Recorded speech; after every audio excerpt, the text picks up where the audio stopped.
पण सगळ्या शेतकऱ्यांना भेटल्यावर माझ्या लक्षात आलं की तू 2019चे जे रेग्युलर कर्जमाफीत होते ते मुख्यमंत्र्यांना आंदोलन करून घ्यायला लावले, हे चांगलं केलं.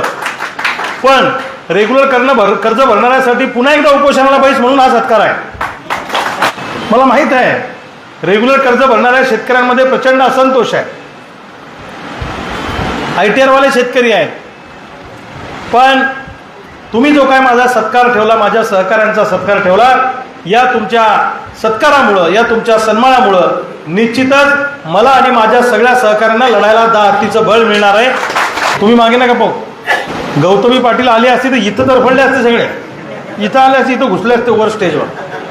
मला तर कधी कधी काय वाटतं की गौतमी पाटील सोबतच आपले शेतकरी मेळावे लावा, म्हणजे लोक येतील. बरोबर आहे की नाही? तुमचा काय प्रॉब्लेम आहे? देरे हरी पलंगावर आहे. तुम्हाला वाटतं रविकांत तुपकर उपोषणाला बसला, याचा जीव जायची वेळ आली की बरोबर कर्जमाफी होणार आहे, आपण घरात बसायचं, आपण रस्त्यावर यायचं नाही. तुम्हाला माहिती आहे, इमानदारीने सांगतो, तुम्ही सगळे शेतकरी जर रस्त्यावर आले असते ना आंदोलनाच्या काळामध्ये, तर सगळे प्रॉब्लेम आपले कर्जमाफीचे सॉल्व्ह झाले असते. बरोबर आहे की? पण तुम्ही काय करता? तुम्ही घरात बसता आणि टीव्हीवर पाहता की रविकांत तुपकरचा जीव कधी जातो. आता विद्यार्थ्यांनी दिल्लीमध्ये आंदोलन केलं, नीटचा पेपर फुटला म्हणून सगळे विद्यार्थी रस्त्यावर आले. महिनाभर ते आंदोलन चाललं, लाट्या काट्या खाल्ल्या, पण आमचे तरुण पोरी विद्यार्थी मागे हटले नाही. आणि मी म्हणणाऱ्या केंद्र सरकारला झुकावं लागलं आणि धर्मेंद्र प्रधानचा राजीनामा घ्यावा लागला. आपल्या पोरांकडून आपल्यावर शिकायची वेळ आलेली आहे, लक्षात ठेवा. विद्यार्थ्यांच्या आंदोलनातून आपल्याला शिकायची वेळ आली आहे.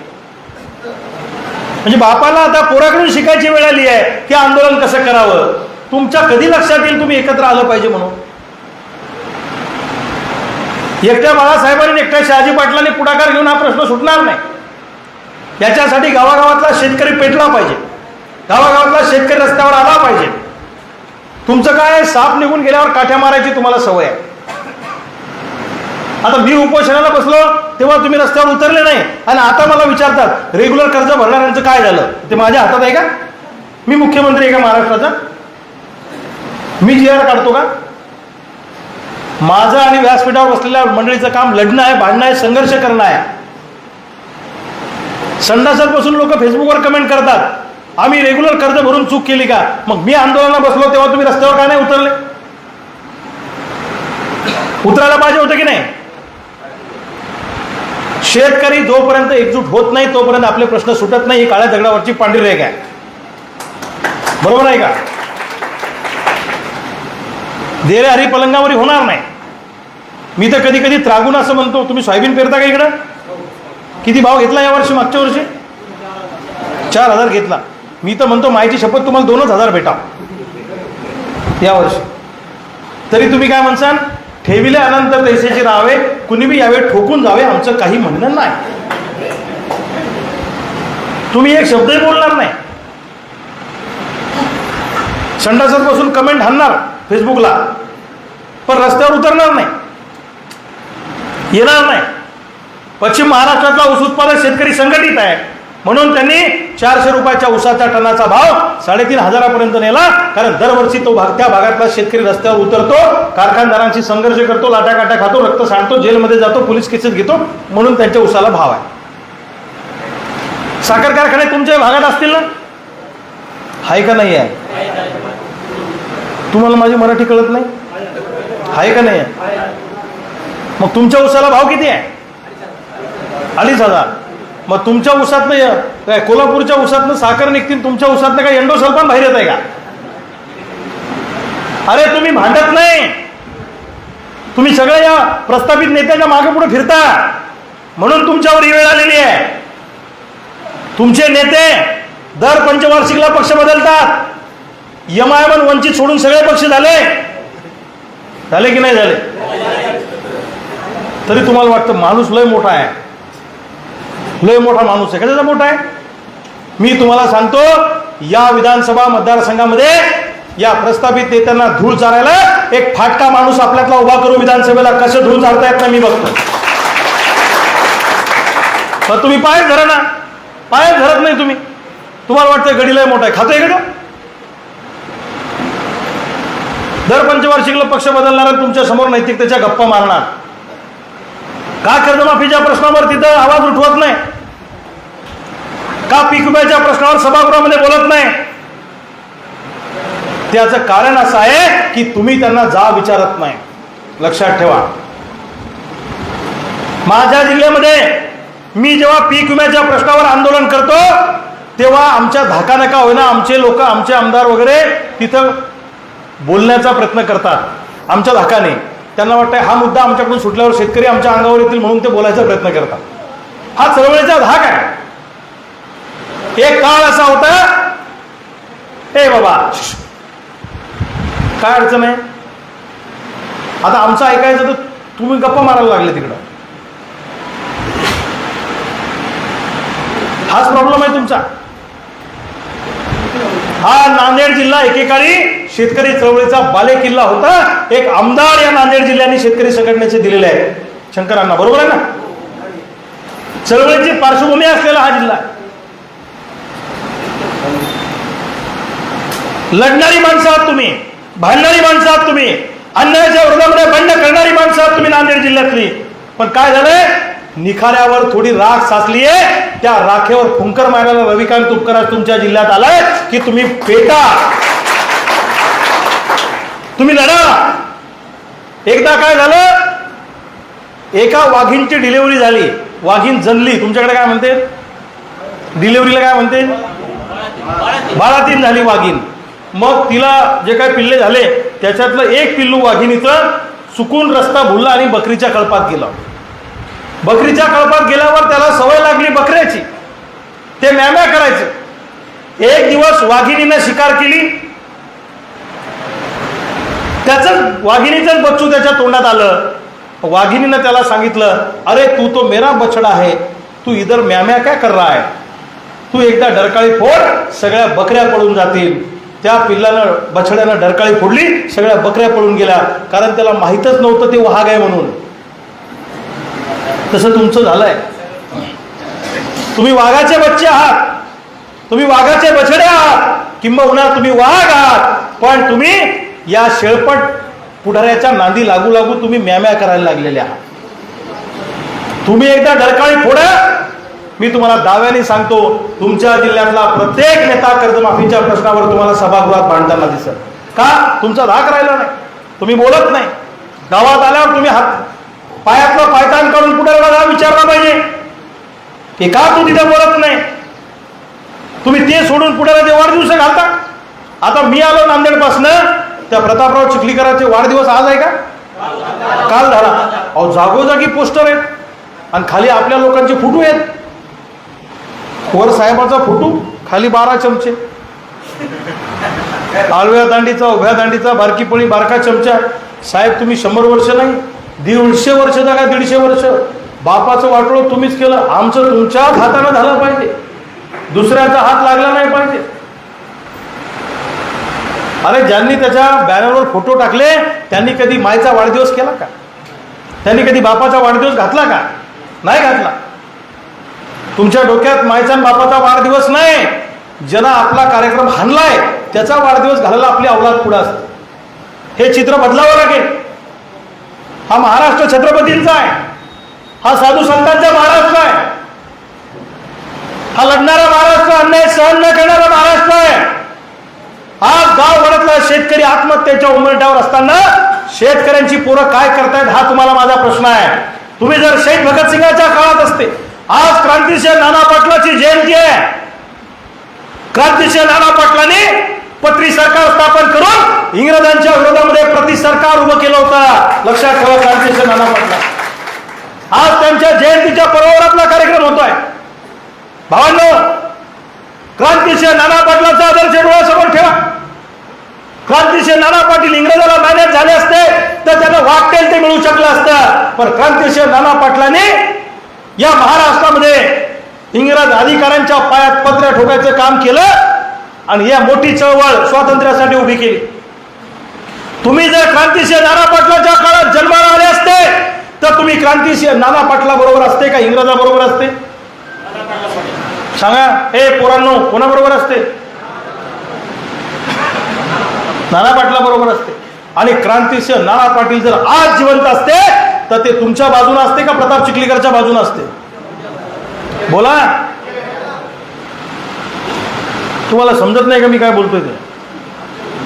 लढावं लागेल, संघर्ष करावा लागेल, भांडावं लागेल. संघर्षाचा मार्ग आपण निवडलेला आहे. सत्तेपेक्षा सामान्य माणसाची ताकद मोठी असते, लक्षात ठेवा. हे आपल्या महाराष्ट्रातल्या, आपल्या देशातल्या विद्यार्थ्यांनी दिल्लीमध्ये जंतर मंतरला दाखवून दिलं. राजनाथ सिंह म्हणले इस्तीफा लेने वाली हमारी सरकार नहीं है, आणि पुढच्या 4 दिवसात इस्तीफा घेतला. पोरांनी घेतला की नाही घेतला? अरे पोलीस दंड मारायचे तर पोरं सांगायचे और मारो, आणि तुम्ही तिकडे पोलीसची गाडी पाहिली म्हणजे येतो. इतका आपल्याला धीड बनावं लागेल, इतका आपल्याला धाडसी बनावं लागेल. महाराष्ट्रात स्वर्गीय शरद जोशी साहेबांच्या काळामध्ये 80च्या दशकामध्ये शेतकरी चळवळीला जे गतवैभव होतं ते गतवैभव पुन्हा प्राप्त करून देण्यासाठी हा रविकांत तुपकर जन्म मी पुऱ्या महाराष्ट्रात फिरण्यासाठी घालणार आहे. फक्त तुमची साथ भावांनो मला पाहिजे, लक्षात ठेवा. तुम्ही साथ देणार आहे की नाही देणार आहे? तुम्ही सोबत राहाल की नाही राहाल? मी पण एक बाकी पुढाऱ्यांसारखा सत्तेत जाऊन कधी आमदार होऊ शकलो असतो. मागच्या दारांना मलाही जाता आलं असतं, पण मी गेलो नाही, कारण माझी कमिटमेंट तुमच्या सोबत आहे. मला नाही जायचंय, मला तुमच्या सोबत माझं आयुष्य घालवायचं आहे. मी सत्याचा मार्ग निवडलेला आहे, मी संघर्षाचा मार्ग निवडलेला आहे. माणूस किती वेळा आमदार होता त्याला तत्व नाही, माणूस किती वेळा खासदार होता त्याला तत्व नाही, माणूस किती इमानदारीनं जगला त्याला जास्त महत्व आहे, लक्षात ठेवा. गणपतराव देशमुख सांगोल्याचे शेतकरी कामगार पक्षाकडून 11 वेळा निवडून आले, गिनीज बुकमध्ये रेकॉर्ड झाला. ठरवलं असतं तर गणपतराव आयुष्यभर मंत्री राहू शकले असते, पण गणपतराव बाबांनी वयाच्या 90-95 वर्षाच्या वयामध्ये आमदार असताना एसटीनं प्रवास केला की नाही केला? आणि तुमच्या भागातले पुढारी ईडीच्या भीतीनं, सीबीआयच्या भीतीनं सत्ता पक्षात जाऊन बसले. आणि हे काय मर्दानकीच्या गप्पा मारतात?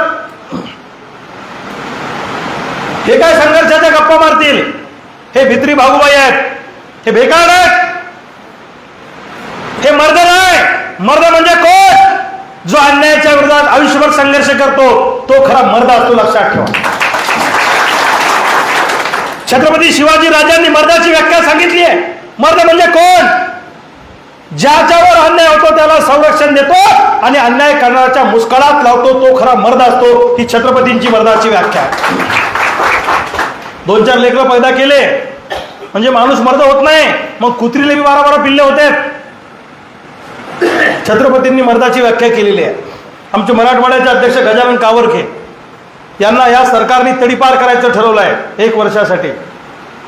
हा माणसाने मार्ग बदलला का? माझा बुलढाण्याचा जिल्हाध्यक्ष डॉक्टर ज्ञानेश्वर टाले 9 जिल्ह्यातून 1 वर्षासाठी तडीपार केलं, पण मार्ग बदलला नाही. आमचा मार्ग ठरलेला आहे. आम्ही तुमच्या सोबत आहोत, आम्ही तुमच्या सोबत आहोत. आणि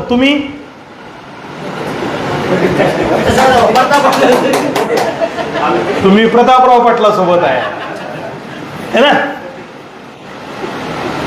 लक्षात घ्या. सत्याच्या बाजूने माणसाने लढलं पाहिजे, संघर्ष केला पाहिजे. आज काय शेतकऱ्यांसमोर अडचणी नाही हो. आज 50 एकरावाल्या शेतकऱ्याला बी वाटतं आत्महत्या करून मरून जा. 25 एकरावाल्याची पण हीच अवस्था आहे. सरकारनं सोयाबीनला भाव दिला नाही, कापसाला भाव दिला नाही. मागच्या वर्षी 7,500 1 क्विंटल पिकवायला लावले सोयाबीनला, आणि भाव घेतला किती घेतला? 4,000 3,500. मग या वर्षी सोयाबीनचं आंदोलन उभं करायचं का? खरं सांगा, नाही तर आम्हाला पुढे घाला, तुम्ही घरी राहा बुधडीत. सरकारनं जी आता कर्जमाफी केली आहे ही कर्जमाफी नाही, ही सरकारनं आणलेली ओटीएसची स्कीम आहे, वन टाइम सेटलमेंट आहे. अरे अशा स्कीम तर बँका अनेक वेळा आणतात. जे कर्ज वसूल होत नाही लवकर त्या कर्जदारासाठी ओटीएसची स्कीम बँका आणत असते. समजा तुम्ही कर्ज घेतले 5 लाख, तुमच्यावर झाले 15 लाख, बँका म्हणते 10 वर्ष झाले तुम्ही कर्ज फेडलं नाही, तुम्ही किती भरू शकता सांगा, आणि 2-3 लाखात ते कर्ज बँका निपटून टाकते. बरोबर आहे का? बरोबर आहे का? हा. पण सरकारनं ती स्कीम नव्याने आणली आहे. आता सरकार मुद्दल भरणार तुमच्या कर्जाचं आणि व्याज मात्र बँका तुम्हाला सोडून देणार आणि तुमचं सिबिल खराब होणार. उद्या तुमच्या मुलाला एज्युकेशन लोन लागलं तर तुम्हाला मिळणार नाही, तुम्हाला होम लोन लागलं मिळणार नाही, तुम्हाला व्यापारी कर्ज लागलं मिळणार नाही. बरोबर आहे का? चूक आहे? मग 56 लाख शेतकऱ्यांचं सिबिल खराब करण्याचा अधिकार या राज्य सरकारला कुणी दिला, हा खऱ्या अर्थानं आमचा प्रश्न आहे. हे तुमच्या डोक्यातच नाही. रेग्युलर कर्ज भरणारे शेतकरी आहेत, त्यांना फक्त 50,000 रुपये द्यायचे यांनी ठरवलंय. रेग्युलर कर्ज भरणाऱ्या शेतकऱ्यांनी काय चूक केली हो? त्यांना पण 2 लाख रुपये सरसकट कर्जमाफी मिळाली पाहिजे, अनुदान मिळालं पाहिजे, अशी मागणी आजच्या मेळाव्यातून आपल्याला करायची. ITR भरणारे जे शेतकरी आहेत, आता मी शेतकरी आहे, मी ITR भरतो कारण मला इतर लोन मिळवायसाठी ITR भरणं कंपल्सरी आहे. इतर लोन घ्यायसाठी ITR भरणाऱ्या शेतकऱ्याचाही समावेश हा कर्जमाफीमध्ये झाला पाहिजे. बँकांनी शेतकऱ्याची परवानगी न घेता परस्पर पुनर्गठन केलंय, त्याही शेतकऱ्यांचा कर्जमाफीमध्ये समावेश झाला पाहिजे.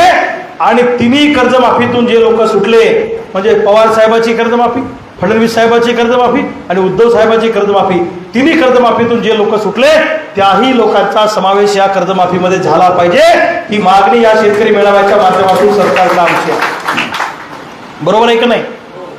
जंगली जनावरांचा पिकांना त्रास होतो म्हणून शेतीला मजबूत कंपाऊंड करून दिलं पाहिजे, ही सुद्धा आपली मागणी आहे. आपले कोण गृहस्थ आहे त्यांनी आंदोलन केलं? विठ्ठल हरी. बसा बसा बसा, नमस्कार करा सगळ्यांना. या माणसाने लढाई लढली आहे. तुमचा हाच तालुका का? कंधार तालुका? बसा. हे लोक साथ देतात का तुम्हाला? बाकीचे लोक थोडंफार देतात, जास्त नाही. या माणसाने आयुष्य तुमच्यासाठी घालवायचं आणि तुम्ही त्यांना पुन्हा आंदोलन केल्यावर विचारायचं कधी होणार आहे, आणि तुम्ही घरी चालणार नाही. आज जंगली जनावरांचा शेतीला मोठा त्रास होतोय. 50% उत्पादनावर त्याचा परिणाम होतोय. रोही, हरण, रानडुक्कर, गवे, त्रास होतो की नाही होतो? मग शेतीला कंपाऊंड पाहिजे की नाही पाहिजे? मग त्याच्यासाठी सुद्धा येणाऱ्या काळात आंदोलन आपल्याला करायचं आहे. सोयाबीन कापसाच्या भाववाढीसाठी आंदोलन करायचं आहे. पीक विम्याची जुनी योजना लागू ठेवा, ही नवीन योजना बोगस आहे. 4 ट्रिगरवाली योजना लागू करा, ही सुद्धा मागणी आपल्याला या आंदोलनाच्या माध्यमातून करायची आहे. या महिन्यामध्ये एक मोठं आंदोलन महाराष्ट्रामध्ये आपल्याला उभं करायचं आहे.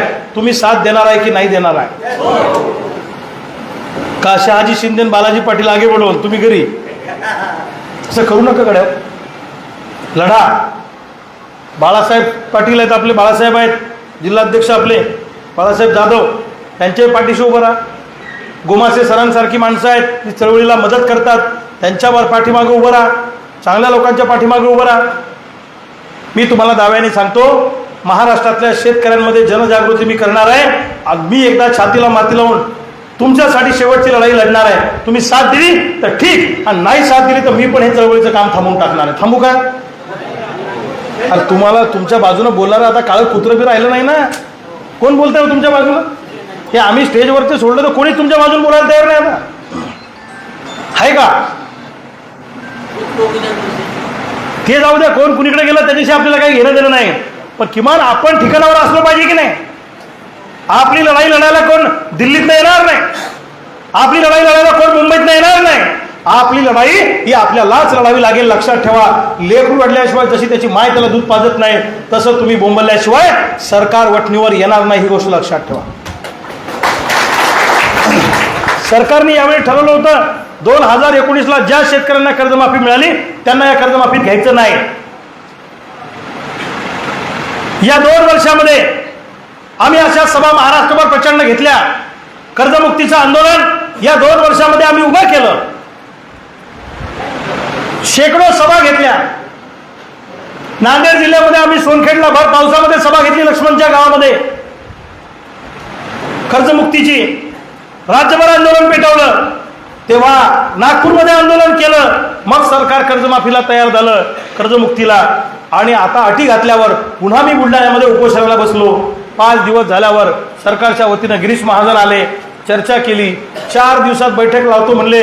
18 दिवस झाले तरी निरोप नव्हता. म्हणलं हे काही गडी आता आपल्याला बोलवत नाही. मग मी माझ्या सगळ्या सहकाऱ्यांना घेऊन 15 दिवसाच्या तयारीनं मुंबईला गेलो. 15 दिवसाच्या तयारीनं, असंच नाही गेलो. 15 दिवसाचं अन्नधान्य सोबत घेतलं, आचारी सोबत घेतले, खाण्यापिण्याची व्यवस्था सोबत घेतली. आणि एका टीमनं माझ्या नेतृत्वाखाली विधान भवनात घुसण्याचा प्रयत्न केला. आम्हाला अटक झाल्यावर आमचे सहकारी श्रीराम चलवाण आणि आमच्या युवा सहकाऱ्यांनी झाडावर चढून आंदोलन केलं. पाहिलं का टीव्हीवर? पाहिलं का? तुम्ही जरा इकडं बॉर्डरवर येत असल्यामुळे तुम्हाला मराठी कमी कळते का हो? हमारे कुछ लोग पेड़ पे चढ़ के आंदोलन किए, आपने देखा क्या? हा, ये हुई ना बात. मग मला सांगायचं ना बाळासाहेब यांना, हिंदी कळते मराठी कळत नाही. तुमचे चेहरे पाहिल्यावर तर माझ्यासारखा माणूस बी कोमात चालला जाईल बुवा.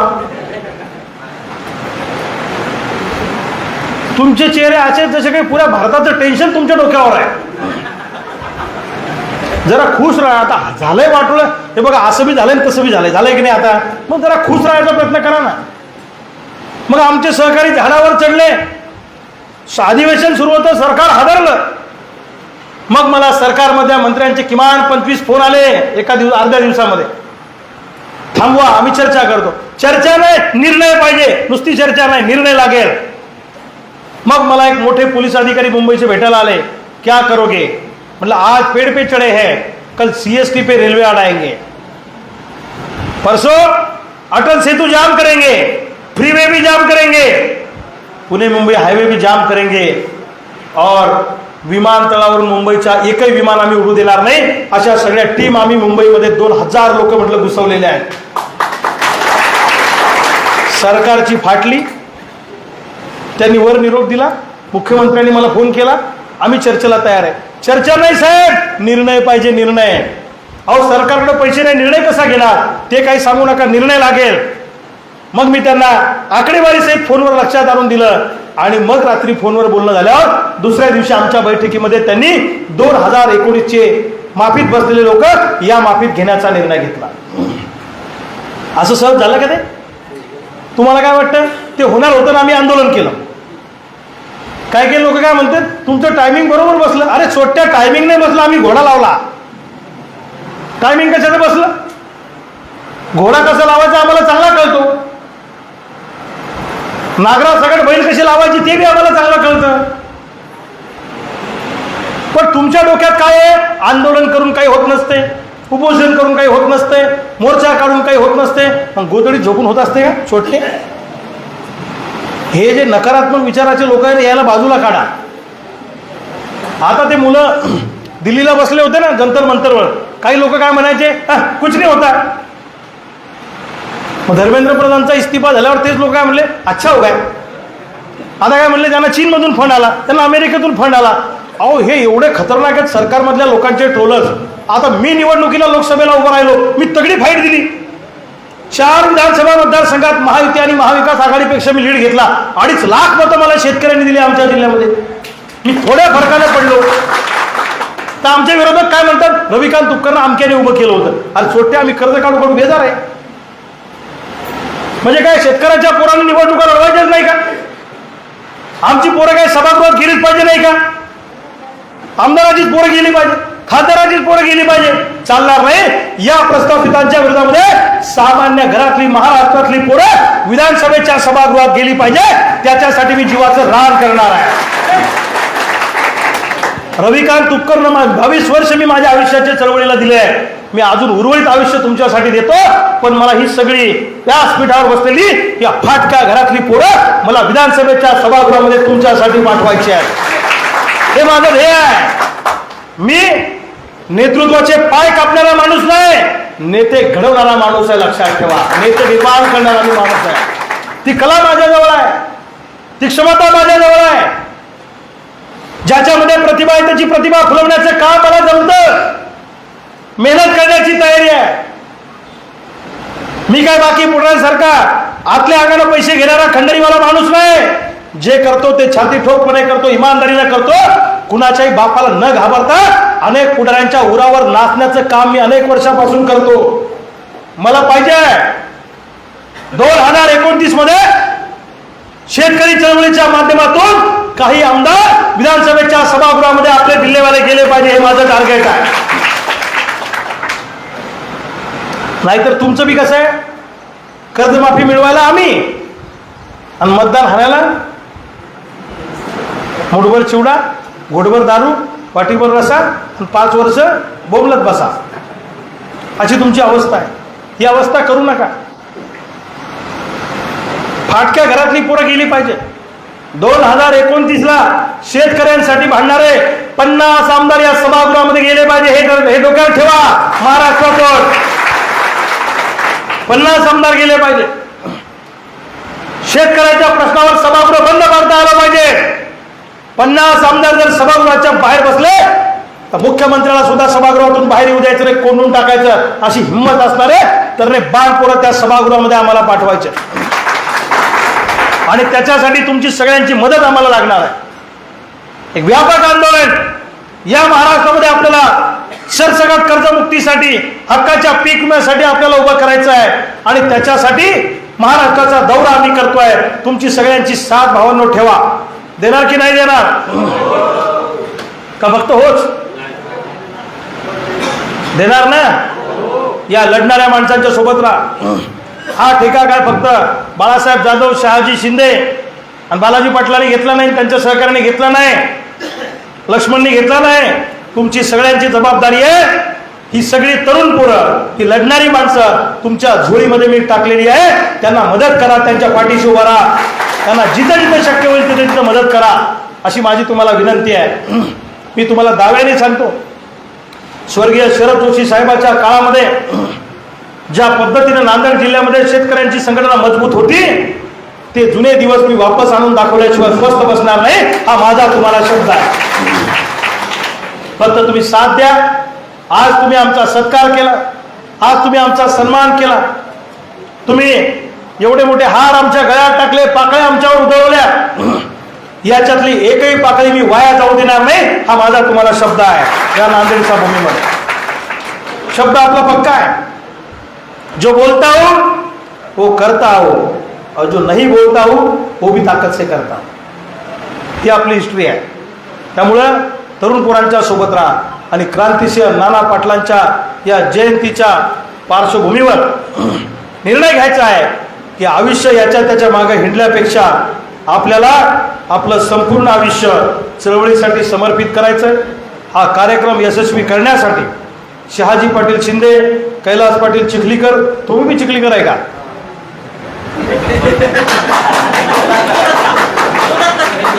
हा, सगळे चिखलीकर तिकडे, थोडी आमच्याकडे पण चांगले चिखलीकर आहेत की. बालाजी पाटील कदम, गंगाधर पाटील जावळे, सतीश भाऊ लामदरे, अर्जुन पाटील कुटे, कल्याणजी कस्तुरे आणि त्यांची सगळ्या टीमचं मी मनापासून अभिनंदन करतो, स्वागत करतो.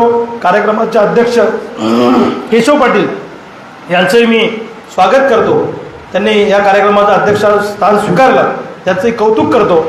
आणि एक गोष्ट लक्षात ठेवा, क्रांतिसिंह नाना पाटलाच्या जयंतीच्या निमित्ताने एक संकल्प करू की इथून पुढे कोणत्याही शेतकऱ्यांनी आत्महत्या करायची नाही. किती वाईट वेळ आली तरी चालेल, 2-4 धण्याला ठोका, 4-5 आमदाराला हाना, 2-4 मंत्र्याला हाना, पण मरायचं नाही, हे पक्का डोक्यात ठेवा. मरणे का नाही, मारने का, मरायचं नाही. नो सुसाइड, आत्महत्या नहीं करेंगे. अरे ज्यांनी आमच्यावर आत्महत्या करायची वेळ आणली त्यांच्या गचंड्या धरून भर चौकात त्यांच्या छातीवर बसू, पण आत्महत्या करणार नाही, ही शपथ आजच्या मेळाव्यामध्ये सगळ्या शेतकऱ्यांनी घरी घेऊन जायची. बरोबर की? जो मरायचं नाही आणि जो अंगावर येईल त्याला शिंगावर घेऊ, हे डोक्यात ठेवा.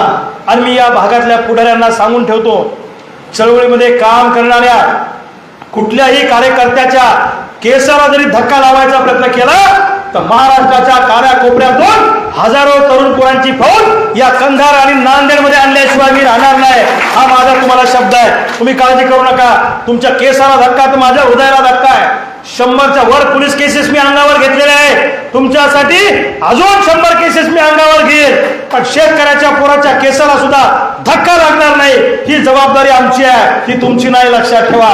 म्हणून या पुढाऱ्यांना सांगतो की आमच्या नादाला लागू नका. आम्ही तसे बी बिघडेले ना असे बी बिघडेले, बरोबर आहे का? हे बा आपलं असं बी पांगेल आहे तसं बी पांगेल आहे. हम जख्मी शेर है, हमारे नाम में मत लगो. तुम्हारा काम करो और किसानों के खिलाफ में काम करेंगे तो तुमको भी नांगरा सकट बैल लावू, घोडे लावू. बरोबर आहे का? चूक आहे. त्यामुळं आजच्या कार्यक्रमाने मला एक ऊर्जा मिळाली, मला एक आनंद मिळाला आणि एवढा मोठा सत्कार, एवढा मोठा कार्यक्रम तुम्ही अतिशय जोशामध्ये घेतला, त्याबद्दल तुमचं सगळ्यांचं मनापासून कौतुक करतो. आणि इथून पुढं महाराष्ट्राच्या कानाकोपऱ्यात पायाला भीर लावून प्रत्येक गावात फिरीन. शेतकऱ्यांची मजबूत संघटना जोपर्यंत उभी राहणार नाही तोपर्यंत हा पठ्ठ्या मैदान सोडणार नाही, हा शब्द तुम्हाला या निमित्तानं देतो. शेतकऱ्यांनी शेतकऱ्यांसाठी उभा राहिलं पाहिजे.